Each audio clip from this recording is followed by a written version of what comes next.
आज तो बाजार से लौटने में शाम हो गई। अब इस पेड़ के पास से कैसे गुजरूं? हे ऊपर वाले, मेरी रक्षा करना, मुझे बचा लेना ऊपर वाले।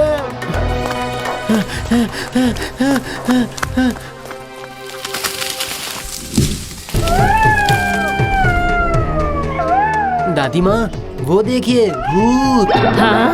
भूत? अरे वो वहाँ पेड़ के पास तालाब के पानी में देखो ना, उसकी आंखें कैसे जल रही है, बुझ रही है, फिर जल रही है, फिर बुझ रही है। अरे बेटा मत देख उसे, तेरी आंखें झुलस जाएंगी। चल हट हट जरा। अच्छा दादी, क्या सच में उस पेड़ पर भूत है क्या? है मतलब? वो कितने समय से है पता है तुझे? वो एक भूतिया पेड़ है। एक दिन तेरे दादाजी बारिश में पेड़ के नीचे खड़े थे, तभी एक लंबी डाली ने आकर तेरे दादाजी को उठा लिया। उसके बाद? तभी तेरे दादाजी अपनी जान हथेली पर लेकर वहाँ से भागते भागते सीधे घर आ पहुँचे। उसके बाद उन्हें वो बुखार आया इतना तेज जो उतरने का नाम ही नहीं ले रहा था, बिल्कुल उतर नहीं रहा था। उसके बाद ओझा ने आकर उनका बुखार ठीक किया। चल अब तू सो जा, चल सो जा।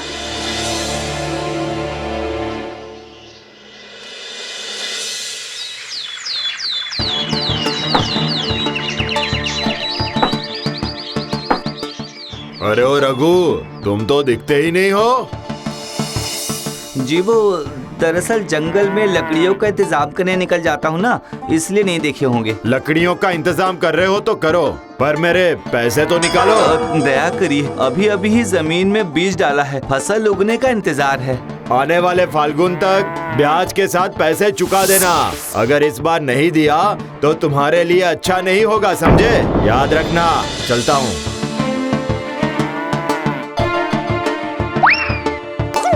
हाँ जी सुनिए, अब क्या होगा जी? ये तो धमकी देकर गया, और उनके पास जमीन ही कहाँ है जो फसल उगाएंगे? पता नहीं रहा था, ये बात तो मैंने बचने के लिए कही थी।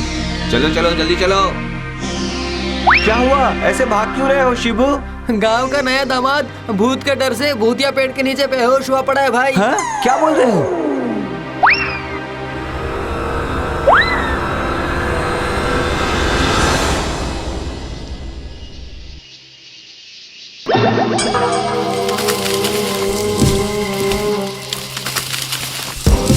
अरे बाप रे बाप रे बाप रे बाप, अरे बाप रे।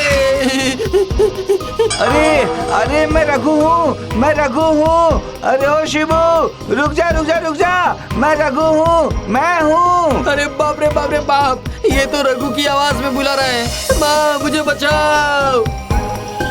धत तेरी की, इसने तो मेरी बात ही नहीं सुनी। इतना डर है इन लोगों को। नहीं, ये सही नहीं है। पूरे गांव के लिए शहर जाने का वो एक ही तो रास्ता है। बाहर से भी लोग आने में डर रहे हैं। वही तो। अच्छा, किसी पंडित को बुलवाकर उस पेड़ के नीचे पूजा करवा लेते हैं, शायद कुछ फायदा हो जाए।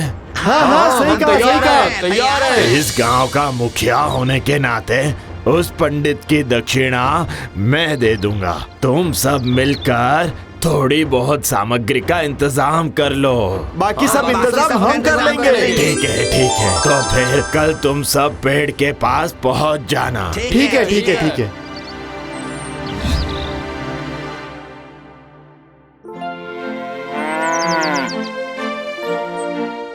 ये क्या रघु, तुम इस जमीन पर खेती कर रहे हो? जी ये जमीन तो ऐसे ही बेकार पड़ी हुई है ना, इसलिए सोचा खेती कर लूं। सही है, जाओ करो। चलिए पंडित जी, आप अपना काम कीजिए। चलो अच्छा हुआ, ये पूजा बिना बाधा के पूर्ण हो गई। उम्मीद है अब भूत हमें परेशान नहीं करेगा।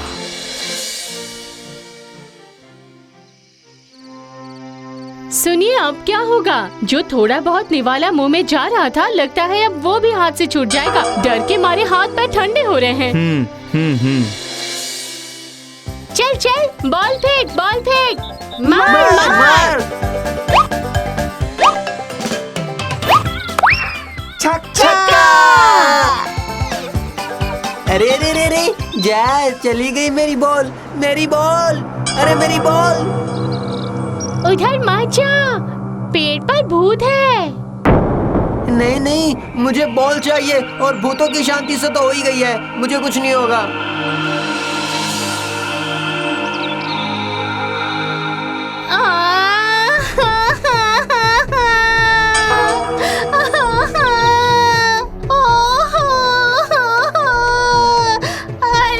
अरे बाप रे, भूतनी रो रही है, भागो। अरे बाप रे। तो फिर आज जैसे हमारी बात हुई उस हिसाब से सेलो मशीन के लिए हमें मिलकर चंदा इकट्ठा करना होगा। सारा चंदा इकट्ठा करके हम आपको दे देंगे, आप ही जमा करिएगा, ठीक है?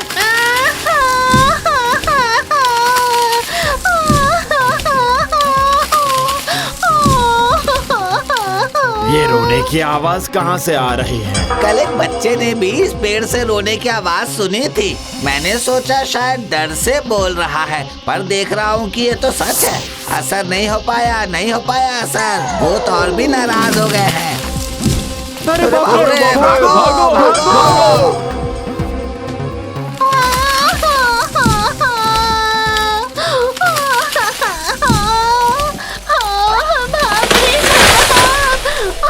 अरे बाप रे, भूत ने मार दिया।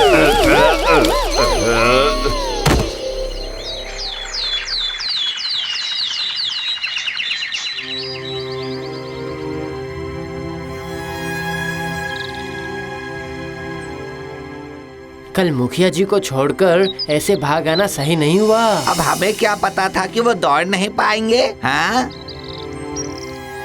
आओ आओ, सुनो, मैंने फैसला किया है कि वो जगह मैं बंद करवा दूंगा, जैसे कोई वहां ना जा पाए। क्या कहना है तुम सबका? ठीक है। तो आज से ही काम शुरू हो जाए। ठीक है, आप आराम करिए, मैं देख लेता हूँ। सभी चलो चलो।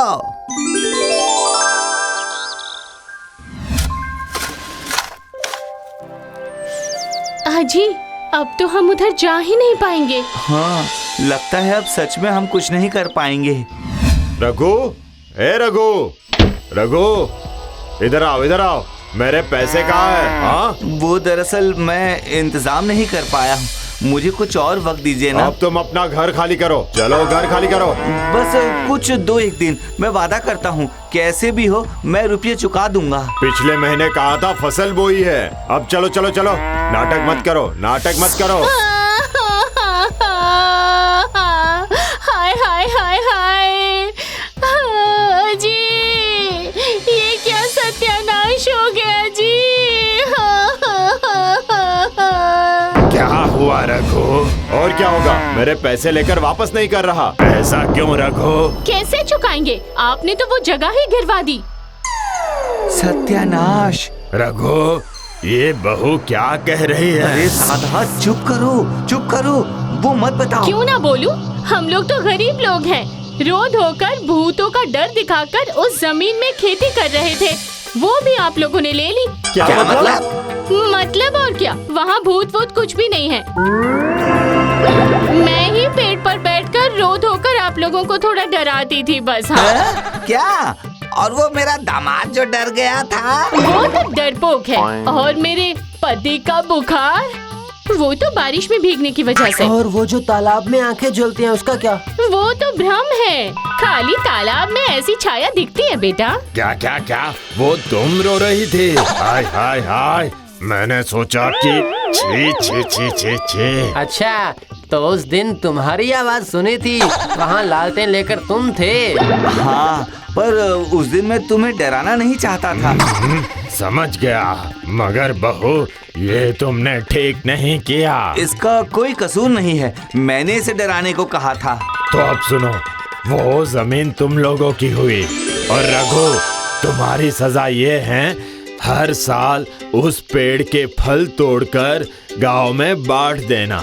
और महेंद्र, कुछ दिन और इंतजार कर लो, फसल काट कर वो सब चुका देगा, वरना मैं तो हूं ही ना। ठीक है, तो आप साक्षी रहे।